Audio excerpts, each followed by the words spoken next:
February 20th, 1944, 32,000 feet above central Germany. The air inside the Boeing B-17G flying fortress, designated Mi Amigo, was so cold that exhaled breath crystallized instantly against the aluminum bulkheads. The acrid smell of burning engine oil mixed with the thin, metallic taste of bottled oxygen as 10 young Americans flew deeper into the heart of the Third Reich. Below them stretched an endless carpet of frozen clouds, concealing the industrial heartland that fed Hitler's war machine. Above them, only the pitiless blue of high altitude and the certainty that this mission would test every limit of human courage and mechanical engineering. Second Lieutenant John Kriegshauser, the pilot, was 23 years old. His gloved hands gripped the control yoke with the steady precision of a man who had learned to trust his instruments more than his instincts. Behind him, 9 other crew members occupied their battle stations in the cramped, vibrating chamber that was both their fortress and their tomb. The navigator bent over his charts, calculating wind drift and fuel consumption with slide rule precision. The bombardier peered through his Norden bomb sight, making microscopic adjustments that would determine whether their ordnance would find its target or scatter uselessly across German farmland. In the waist gunner positions, 2 men scanned the horizon through plexiglass windows, their breath fogging the glass as they searched for the deadly silhouettes of Messerschmitt fighters. The Mi Amigo was one of 42 B-17’s from the 305th Bombardment Group, part of the 8th Air Force's relentless campaign to cripple German aircraft production. Their target was the Messerschmitt factory complex at Leipzig, where skilled German workers assembled the Bf-109 fighters that had dominated European skies for 5 years. Intelligence reports indicated that this facility produced nearly 200 fighters per month, each one representing a direct threat to Allied air superiority. The destruction of these production lines was not merely strategic, it was existential. Every German fighter that rolled off those assembly lines meant more B-17’s would not return home, more young Americans would vanish into the freezing darkness of the stratosphere. But the mission planners had miscalculated. The long-range P-51 Mustang fighters that would later become the guardian angels of American bomber formations were still weeks away from operational deployment.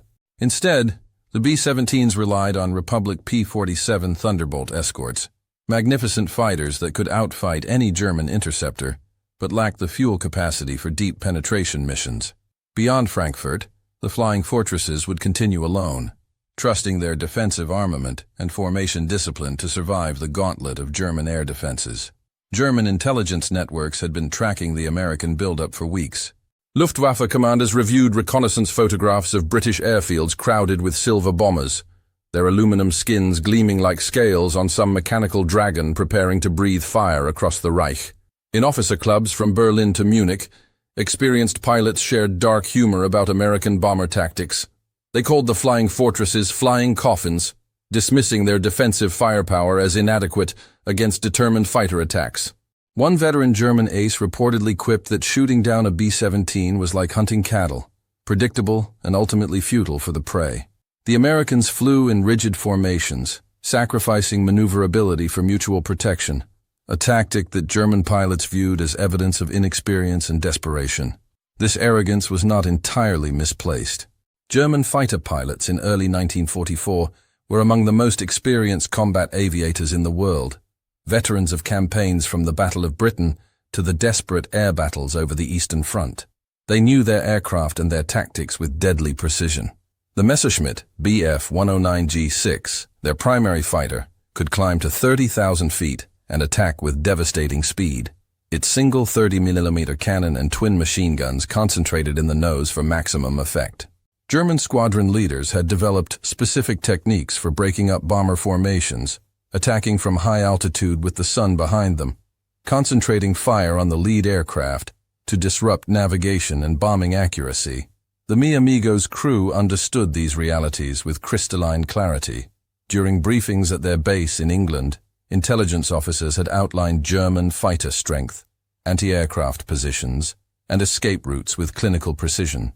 They knew the statistics. Bomber losses on deep penetration missions often exceeded 20%, sometimes reaching catastrophic levels of 40 or 50% when German defenses were particularly aggressive.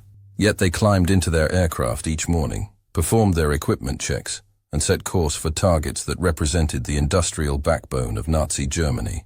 This was not blind courage, but calculated determination, the application of American industrial might and technological innovation against an enemy that had dominated European warfare for nearly 5 years.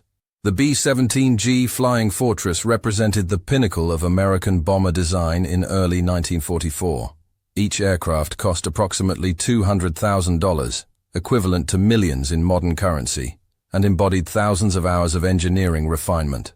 4 Wright Cyclone R-1820-97 engines, each producing 1,200 horsepower, drove the 65-ton aircraft through the stratosphere at speeds approaching 300 miles per hour. 10 Browning M2 machine guns, each capable of firing 800 rounds per minute, provided defensive armament that could theoretically engage targets at ranges exceeding 1,000 yards. The aircraft's aluminum construction utilized advanced metallurgy and manufacturing techniques that represented American industrial capacity at its most sophisticated. But the B-17 was more than an assemblage of metal and machinery. It was a manifestation of American strategic doctrine, the belief that precision daylight bombing could cripple enemy production without the massive civilian casualties associated with area bombing campaigns. This philosophy demanded extraordinary accuracy, which in turn required bombers to fly in daylight, at predictable altitudes, along courses that German defenders could anticipate and intercept. The moral burden of this approach fell squarely on crews like those aboard the Mi Amigo, young men who accepted lethal risks to minimize harm to non-combatants far below. As the formation approached German airspace, radio chatter diminished to essential communications. Pilots monitored engine temperatures and fuel consumption with obsessive precision, knowing that mechanical failure over enemy territory meant either death or years in prisoner-of-war camps. Gunners test-fired their weapons in short bursts, the sound of machine guns barely audible above the constant roar of engines. In the nose compartment, the bombardier made final adjustments to his bomb sight, calculating wind speed, altitude, and air temperature, with the methodical precision that would determine mission success or failure. The first indication of enemy contact came not from visual sighting but from radio intercepts. German controllers were vectoring fighter squadrons toward the American formation, coordinating attacks with the ruthless efficiency that characterized Luftwaffe operations. B-17 radio operators monitoring German frequencies heard the clipped professional communications that preceded aerial combat. Fighter pilots acknowledging target assignments and attack vectors with the casual tone of men performing familiar, deadly work. Then came the moment that separated survival from catastrophe. At precisely 11:47 hours, Central European Time, a formation of Messerschmitt Bf 109 fighters emerged from a layer of high clouds directly ahead of the American bombers.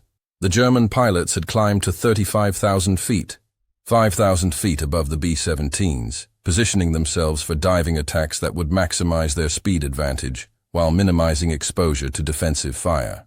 This was textbook fighter tactics, executed with the precision that had made the Luftwaffe legendary. The lead German fighter rolled into a steep dive, its Daimler-Benz engine screaming at maximum power as gravity and throttle combined to produce devastating attack speed. Behind him, 5 more Bf 109s followed in echelon formation, each pilot selecting a different B-17 in the American formation. The approach was almost balletic, a choreographed dance of predator and prey performed at velocities that compressed human reaction time to fractions of seconds. German pilots opened fire at ranges of 600 yards, their cannon shells and machine gun bullets converging on the aluminum fuselages that housed 10 men each. The Mi Amigo's tail gunner was the first to spot the attacking fighters. His voice crackled through the intercom system with professional calm, despite the mortal terror that gripped every man aboard. "Bandits! 6 o'clock high! Coming in fast!" The pilot's response was immediate and instinctive, a slight adjustment of throttles and control surfaces to maintain position within the defensive formation. Breaking formation would mean isolation, and isolation meant death.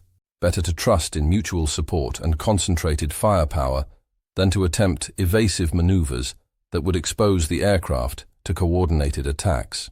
German cannon shells began impacting the B-17 formation with devastating effect. The high explosive rounds, each weighing nearly 2 pounds, could punch through aluminum skin, destroy critical systems, and kill crew members with single hits. Machine gun bullets, smaller but traveling at nearly 3,000 feet per second, created showers of metal fragments that ricocheted through crew compartments with lethal unpredictability. The sky around the American bombers filled with the geometric patterns of tracer ammunition, red streaks that marked the paths of projectiles designed to destroy both aircraft and the young men who flew them. The Mi Amigo shuddered as German fire found its mark. Engine number 3, the inboard power plant on the right wing, began streaming black smoke as fuel lines ruptured and lubrication systems failed. The right cyclone engine, which had functioned flawlessly for hundreds of flight hours, suddenly became a source of fire and mechanical violence that threatened to destroy the entire aircraft. Warning lights illuminated the pilot's instrument panel in a cascade of red indicators that signified systems failures and potential catastrophe. In the waist gunner compartment, Sergeant William Edmonds felt the impact of German bullets with sickening finality. The 19-year-old farm boy from Iowa had joined the Army Air Forces to defend his country from fascism, never imagining that his war would end 32,000 feet above Germany in a hail of Messerschmitt cannon fire. His death was instantaneous, a mercy that spared him the knowledge that his aircraft was beginning its final descent toward either survival or destruction. His gunner partner continued firing, tears freezing on his cheeks as he traversed his weapon to engage German fighters that appeared and vanished like deadly phantoms. Staff Sergeant Robert Miller, the ball turret gunner suspended beneath the aircraft in his spherical gun position, watched German fighters attack with the detached fascination of a man observing his own mortality.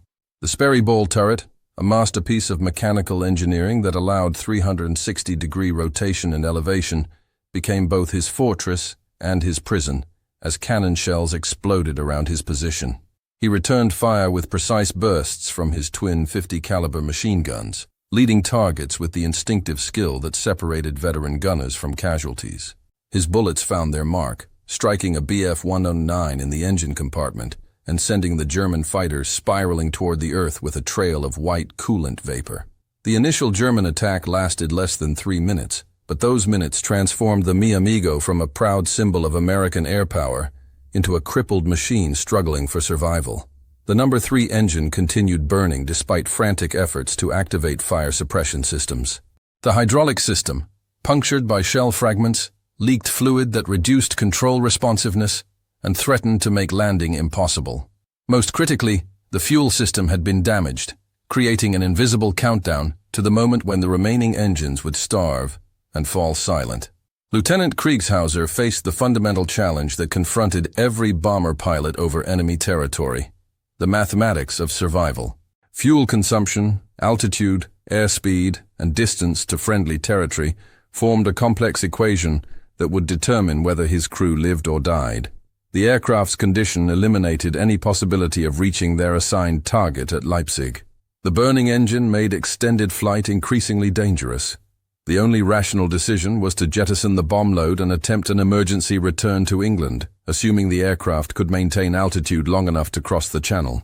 But rational decisions in aerial warfare often collided with strategic necessity and personal honor. The Mi Amigo carried 4,000 pounds of high-explosive bombs intended for the Messerschmitt factory.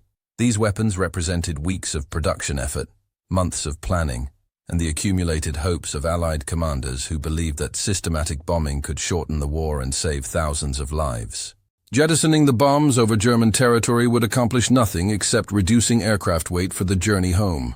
The pilot made his choice with the quiet determination that characterized the best of his generation. The Mi Amigo would continue toward Leipzig, deliver its ordnance to the assigned target, and then attempt the return flight to England. This decision essentially condemned the aircraft and crew to extended exposure over enemy territory, but it honored the mission requirements that had brought them to this moment of crisis. In the larger context of strategic bombing doctrine, individual survival was subordinate to collective purpose. German fighters continued their attacks with methodical persistence, returning after each diving pass to set up new approach angles and concentrate fire on the most damaged American bombers. They had identified the Mi Amigo as a cripple, an aircraft whose reduced speed and smoking engine made it an attractive target for pilots seeking easy victories. But the German fighter pilots had underestimated the defensive capabilities of a B-17 crew fighting for survival. The flying fortress remained dangerous even when mortally wounded, its gun turrets traversing to track targets, while its formation partners provided covering fire that forced attacking fighters to break off sooner than optimal. The bombardier in the nose compartment, Second Lieutenant James Thompson, continued refining his calculations despite the chaos surrounding his position. The Norden bomb sight, that mechanical marvel that promised pinpoint accuracy from high altitude, demanded constant adjustment as the damaged aircraft struggled to maintain straight and level flight. German anti-aircraft fire from ground positions added another variable to his targeting equation, black puffs of high explosive that bracketed the formation with increasing accuracy as range decreased. At 12:37 hours, the Mi Amigo reached its initial point, the geographical landmark that marked the beginning of the bombing run. Below, through breaks in the cloud cover, the crew could see the industrial sprawl of Leipzig, smokestacks and factory buildings arranged in geometric patterns that represented German aircraft production capacity. Intelligence photographs had identified the specific buildings that housed final assembly operations, the machining centers where aluminum sheets and steel forgings became fighter aircraft. Destroying these facilities would eliminate production capacity for months, potentially preventing hundreds of German sorties against Allied bombers and ground forces. The bombing run required straight and level flight for precisely 4 minutes, an eternity when German anti-aircraft guns were calibrated to the altitude and airspeed of American heavy bombers. Flak shells burst around the formation with mechanical precision, each explosion creating expanding spheres of steel fragments that could penetrate aluminum skin and destroy vital systems. The sound of shrapnel striking the aircraft resembled hail on a tin roof, except that each impact carried the potential for catastrophic damage. Lieutenant Thompson watched his bomb sight crosshairs track across the target area with microscopic precision. At the moment of release, 4,000 pounds of high-explosive ordnance fell away from the Mi Amigo, beginning a ballistic trajectory that would conclude 30 seconds later in the assembly halls, where German workers built fighters for the Luftwaffe. The bombs struck their targets with devastating accuracy, creating explosions that lifted sections of factory roofing hundreds of feet into the air and initiated fires that would burn for 3 days. Mission accomplished. But the Mi Amigo's ordeal was far from over. The aircraft had lost significant altitude during the bombing run, and the damaged engine was consuming fuel at an alarming rate while producing decreasing power output. German fighters regrouped for renewed attacks, recognizing that the American formation was now vulnerable without bomb load weight to maintain defensive positioning. The return journey to England would require crossing hundreds of miles of enemy territory, threading through fighter bases and anti-aircraft installations that had been alerted to the presence of damaged American bombers. The formation began its turn toward home, but the Mi Amigo could not maintain the required airspeed. Other B-17s gradually pulled ahead, their crews watching with professional sympathy as their squadron mate fell behind. Radio discipline prevented extended communications, but every airman understood the implications. Aircraft that could not keep up with formation protection became solitary targets for German fighters seeking easy victories. The mathematical probability of survival decreased exponentially with isolation. Lieutenant Kriegshauser ordered non-essential equipment jettisoned to reduce weight and improve performance. Machine gun ammunition, oxygen bottles, even personal items disappeared through the bomb bay doors as the crew fought to extract every possible mile from their failing aircraft. The No. 3 engine had been feathered, its propeller locked in position to reduce drag, but the fire continued to smolder in the nacelle despite exhausted fire suppression chemicals. Over the Rhine River, marking the border between Germany and occupied France, German fighters made their final determined attack. The lone B-17 presented an irresistible target, injured prey separated from the protective herd. Messerschmitt pilots approached from multiple angles, coordinating their attacks to overwhelm the reduced defensive fire from a crew that had expended most of their ammunition during the earlier engagement. Cannon shells and machine gun bullets converged on the aluminum fuselage with concentrated malice. The attack killed 2 more crew members instantly and inflicted damage that made continued flight increasingly problematic. Control cables severed by shell fragments reduced the pilot's ability to maintain level flight. The electrical system, crucial for radio communications and instrument operation, sparked and failed as wiring harnesses took hits. Most critically, the number 2 engine began showing signs of internal damage, vibrations and temperature fluctuations that suggested impending failure of the second power plant on the right wing. But something remarkable occurred as the German fighters broke off their attacks and headed back to their bases. The Mi Amigo continued flying. Despite massive structural damage, despite engine failures and system casualties, despite the loss of nearly half its crew, the B-17 maintained altitude and continued its westward course. This was not luck, but the vindication of American engineering principles that prioritized redundancy and structural integrity above weight considerations or manufacturing economy. The Boeing engineers who designed the Flying Fortress had anticipated battle damage, building into their aircraft the ability to absorb punishment that would destroy lesser machines. Multiple load paths distributed structural stresses even when primary supports failed. Redundant control systems provided backup authority when main cables were severed. The radial engines, though complex and heavy, could continue operating with cylinder damage that would disable liquid-cooled power plants. Every rivet, every aluminum beam, every component selection reflected hard-learned lessons about combat survivability. French resistance fighters in occupied territory reported the passage of a smoking American bomber flying at unusually low altitude, trailing vapor that caught the afternoon sunlight like silver ribbons. These reports would later prove crucial for reconstructing the Mi Amigo's final flight path, but at the moment, they represented hope for 10 young Americans who had performed their mission and now sought only to survive long enough to reach friendly territory.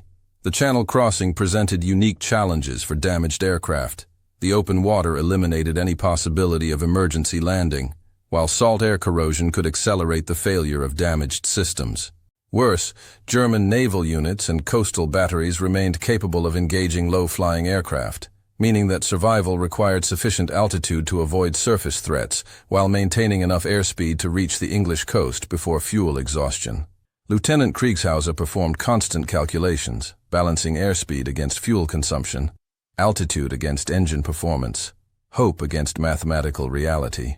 His instrument panel told a story of progressive system failure, warning lights and gauge readings that indicated the aircraft was approaching the limits of mechanical possibility. The fuel gauges showed decreasing reserves that would soon require a choice between maintaining altitude and accepting the inevitability of ditching in the Channel. The English coast appeared first as a gray line on the horizon, then resolved into the familiar chalk cliffs that had welcomed countless Allied aircraft returning from combat missions. But the Mi Amigo was still losing altitude steadily, its remaining engines struggling against the drag of battle damage and the weight of systems that no longer functioned properly. The pilot began calculating approach angles and emergency procedures, preparing for a landing attempt that would test every limit of his flying skill and his aircraft's structural integrity. Royal Air Force controllers tracking the approaching bomber noted its erratic flight path and obvious distress. Emergency services at multiple airfields received standby alerts as radar operators plotted the aircraft's probable approach route. The sight of damaged American bombers had become tragically familiar to British observers, but each arrival represented a small victory against the mathematical odds that governed aerial warfare over occupied Europe. Then disaster struck with sudden finality. The No. 2 engine, which had continued operating despite obvious internal damage, suffered catastrophic failure at precisely 1,500 feet altitude. The right cyclone disintegrated in a shower of metal fragments and burning oil, creating vibrations that threatened to tear the right wing from the fuselage. Emergency procedures that had been practiced hundreds of times in training proved inadequate for the multiple system failures that cascaded through the aircraft. Lieutenant Kriegshauser faced the ultimate test of airmanship, controlling an aircraft that had exceeded every design limitation, while protecting both his crew and the civilian population below. Standard emergency procedures demanded an immediate bailout order, allowing each crew member to deploy his parachute and accept the risks of descending over enemy or friendly territory. But the Mi Amigo was approaching a populated area, and an uncontrolled crash would almost certainly kill innocent civilians whose only crime was living beneath the flight path of American bombers. The village of Encliffe, near Sheffield, lay directly ahead. Row houses and narrow streets contained families who had endured 5 years of war. accepting the risk of German bombing raids while supporting the Allied cause with quiet determination. These people had cheered American bombers flying overhead each morning, understanding that each mission brought victory closer, but accepting the possibility that mechanical failure or battle damage might bring sudden death from the sky they had learned to scan for approaching aircraft. The pilot made his decision with the instantaneous calculation that separated exceptional aviators from those who merely followed procedures. He would attempt to guide the aircraft away from populated areas, continuing to fly the Mi Amigo even as systems failed and control authority deteriorated.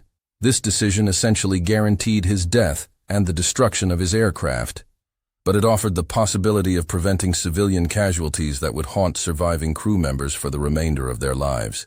The mechanical reality was brutal. An aircraft traveling at nearly 200 miles per hour with only partial control cannot execute precise maneuvers or sudden course changes. Physics and aerodynamics created a narrowing cone of possibilities that would determine the impact point within geographical constraints that offered few acceptable alternatives.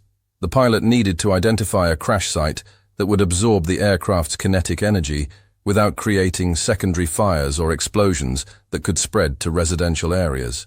Endcliff Park appeared ahead, a green space surrounded by houses but offering sufficient clear area to contain an aircraft crash without immediate threat to civilian life.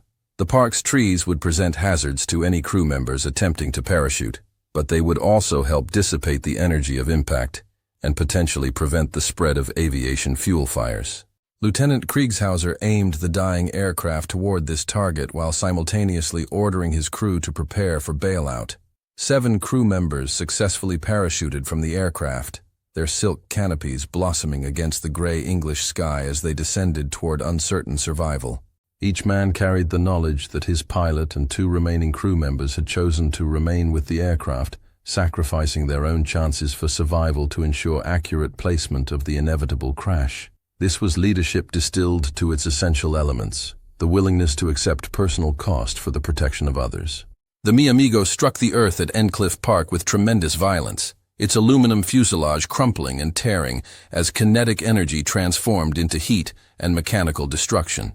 Aviation fuel ignited immediately, creating a fireball that consumed the aircraft in seconds while preventing any possibility of survivor recovery from the wreckage.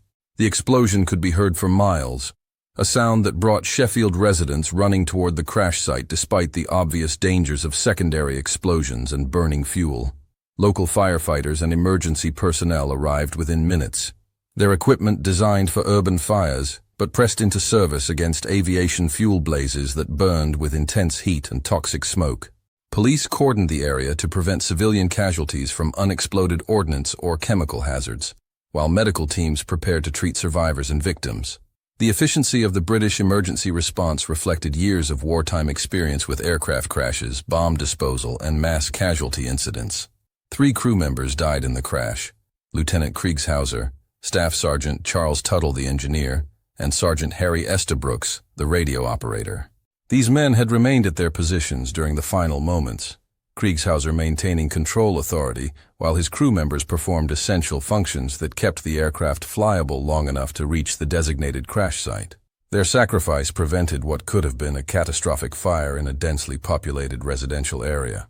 The surviving crew members were hospitalized with various injuries, from broken bones sustained during parachute landings to burns and shock from witnessing the destruction of their aircraft and the death of their friends. Each man carried the psychological burden of survival, the complex emotions that accompany deliverance from mortal danger, combined with grief for those who did not survive. These were the hidden casualties of aerial warfare, invisible wounds that would influence the remainder of their lives. News of the crash spread through Sheffield and surrounding communities with the speed that characterizes wartime communications. Residents who had watched the smoking aircraft approach their community understood immediately that American airmen had died to protect British civilians.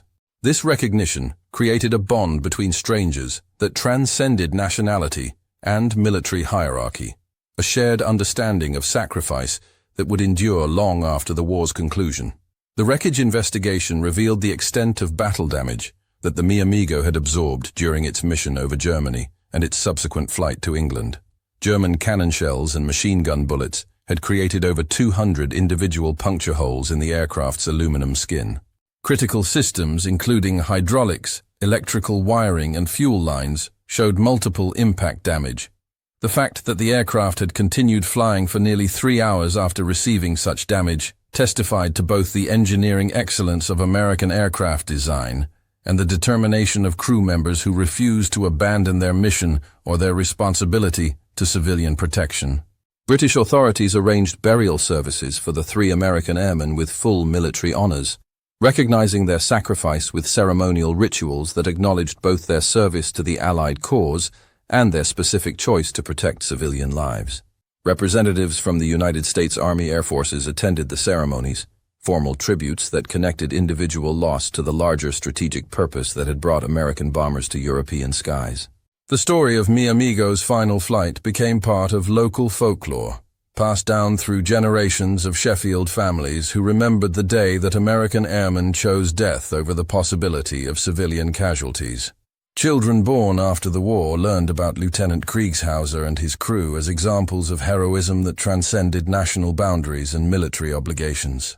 The crash site in Endcliffe Park became an informal memorial where flowers were placed on anniversaries and commemorative events. American strategic bombing doctrine had achieved its intended effect at Leipzig, where the Messerschmitt factory suffered damage that reduced fighter production for several months. Intelligence assessments credited the mission with eliminating approximately 40 aircraft from German inventory, a tactical success that contributed to the gradual erosion of Luftwaffe strength during 1944. But the human cost remained stark. 42 B-17’s had participated in the mission, and 6 aircraft were lost with their crews, representing 60 young Americans who died in pursuit of strategic objectives that statistics could measure but could not justify to grieving families. The mathematics of aerial warfare demanded such sacrifices, cold calculations that balanced potential military gains against certain human losses. Strategic planners in Washington and London understood that destroying German aircraft production capability would ultimately save Allied lives by reducing enemy fighter strength, but this knowledge provided little comfort to communities that mourned the loss of their young men. The war's progression required continuing such missions despite their human cost, accepting casualties that would accumulate into statistics that measured both military necessity and personal tragedy. German fighter pilots who had attacked the Mi Amigo over Leipzig received combat credits for their successful engagement, professional recognition for skills that had inflicted damage on enemy bombers. These men were not cruel or vindictive, but professional aviators performing their duty to defend their country against strategic bombing attacks. Many German pilots expressed private admiration for the courage displayed by American bomber crews, recognizing the skill required to fly complex multi-engine aircraft through concentrated defensive fire while maintaining formation discipline and bombing accuracy. The broader context of February 1944 revealed the turning point that American industrial production and pilot training were creating in the European air war. German aircraft production remained high, but the replacement of experienced pilots lost in combat was becoming increasingly difficult. American factories were delivering new aircraft faster than German fighters could destroy them, while pilot training programs produced replacement aircrews who arrived in Europe with better equipment and more comprehensive preparation than their predecessors. The loss of the Mi Amigo represented one data point in the massive statistical analysis that guided strategic bombing policy. Mission planners studied loss rates, target damage assessments, and crew survival statistics to refine tactics and improve the probability of mission success. But behind every statistic was a human story. Young men like Lieutenant Kriegshauser, who faced impossible choices with courage that transformed military necessity into moral purpose. Local Sheffield newspapers reported the crash with headlines that emphasized both the tragedy and the heroism of the American airmen. Editorial writers struggled to find language adequate to describe the sacrifice that had protected their community, settling on simple statements of gratitude that acknowledged debt that could never be repaid. Letters from residents expressed similar sentiments, personal testimonies to the impact of witnessing such selfless behavior during history's most destructive conflict. The surviving crew members eventually returned to the United States, carrying memories of their final mission and the loss of 3 friends whose sacrifice had defined their understanding of duty and honor. Several men remained in contact with Sheffield families, exchanging letters and photographs that maintained connections forged in tragedy. These relationships provided healing for both Americans and British civilians, proof that individual acts of courage could create bonds stronger than the circumstances that produced them.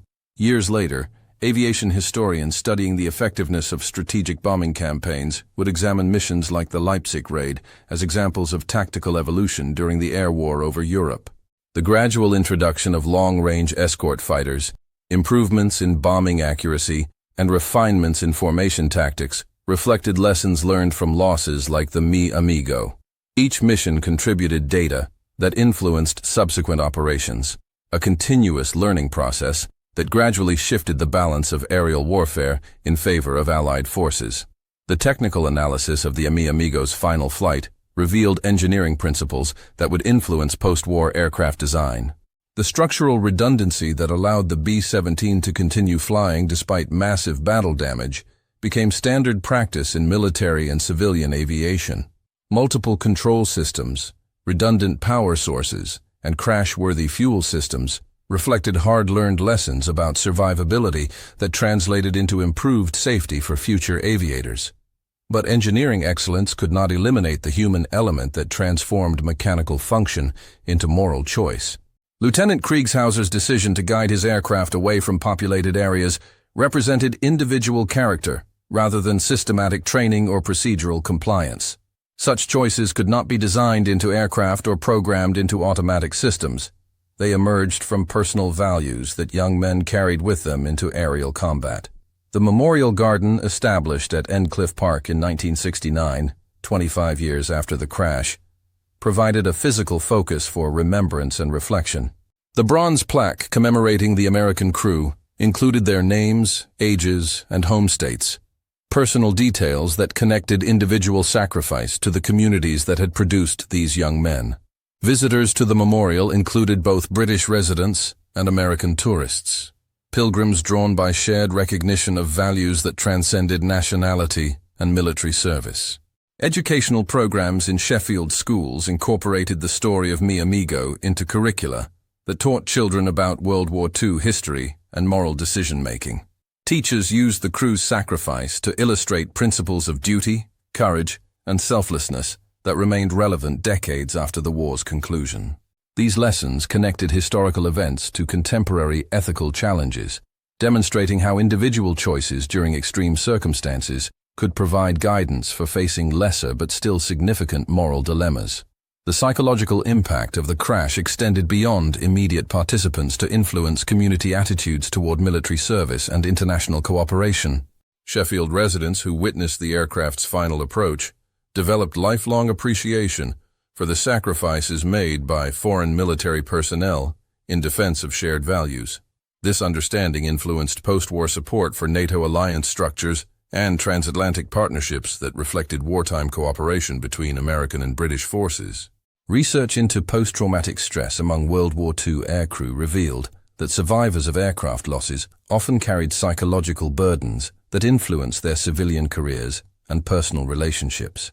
The men who parachuted from Mi Amigo exemplified these patterns, displaying both resilience and vulnerability that reflected the complexity of surviving extreme combat experiences. Their stories contributed to evolving understanding of combat psychology and the long-term effects of exposure to mortal danger and loss of close friends. The strategic bombing campaign's ultimate success in degrading German industrial capacity validated the tactical approach that had cost so many lives. But this vindication came at enormous human cost that raised continuing questions about the ethics of aerial warfare. Missions like the Leipzig raid achieved their military objectives while demonstrating both the effectiveness and the moral complexity of strategic bombing doctrine. The death of Lieutenant Kriegshauser and his crew represented the human price of strategic decisions made by leaders who weighed military necessity against certain casualties. Contemporary analysis of strategic bombing effectiveness revealed mixed results that complicated simple assessments of success or failure. While aircraft production facilities suffered significant damage, German industry demonstrated remarkable resilience through dispersal, repair, and alternative production methods. The primary effect of strategic bombing may have been psychological rather than material. demonstrating Allied determination while forcing German resources into defensive measures that reduced offensive capability.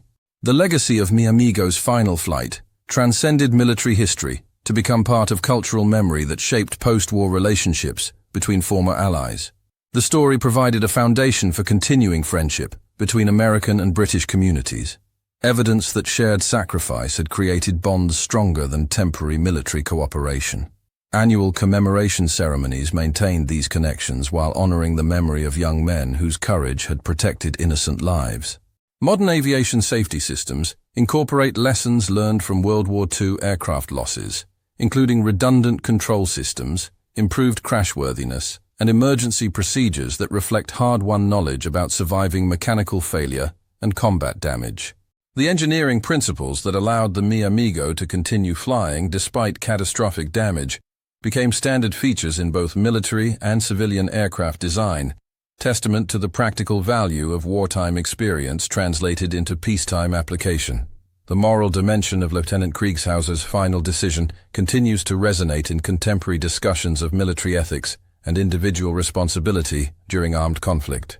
His choice to sacrifice personal survival for civilian protection exemplifies principles that remain relevant in modern warfare, where precision weapons and rules of engagement reflect continuing evolution of military ethics that began during World War II strategic bombing campaigns. The transformation of Endcliffe Park from crash site to memorial garden symbolizes the capacity of communities to convert tragedy into remembrance, creating sacred spaces that honor sacrifice while providing locations for reflection and education. Similar memorials throughout Britain mark locations where Allied aircraft crashed, creating a geography of remembrance that connects local history to global conflict while honoring individuals who died far from home in defense of shared values. On February 20th each year, flowers appear at the memorial garden, placed by unknown visitors who maintain connections to events that occurred decades before their birth. These anonymous tributes demonstrate the persistence of gratitude and the continuing relevance of moral courage displayed under extreme circumstances. The memory of Mi Amigo's crew provides inspiration for contemporary challenges while honoring sacrifice that protected civilian lives through individual choice rather than military obligation. The ultimate lesson of Mi Amigo's final flight lies not in tactical analysis or strategic assessment, but in the demonstration that individual character can transform duty into moral purpose. That personal choice can define meaning even within the mechanical violence of modern warfare. Lieutenant Kriegshauser and his crew achieved immortality not through military victory but through sacrifice that protected innocent lives, proving that heroism remains possible even when survival becomes impossible. Their story continues to inspire new generations who face different challenges but similar choices between self-preservation and protection of others, between following orders and following conscience, between accepting circumstances and choosing moral purpose. In an age when technology dominates warfare and individual agency seems diminished by systematic violence, the memory of 10 young Americans who chose courage over survival provides evidence that personal character remains the ultimate determinant of human significance. What would you have done, faced with the same impossible choice between personal survival and civilian protection? How do we honor such sacrifice while learning from the strategic failures that made it necessary? The memory of Mi Amigo challenges us to examine our own capacity for moral courage and our responsibility to protect innocent lives even at personal cost. If this story of sacrifice and heroism has moved you, please take a moment to like this video and share it with others who might benefit from remembering the price of freedom and the power of individual choice. Subscribe to our channel to continue exploring the human stories behind history's most significant events, and help us preserve the memory of those who gave everything so that others might live. Their courage deserves our remembrance, their sacrifice demands our gratitude, and their example calls us to similar moral purpose in our own time.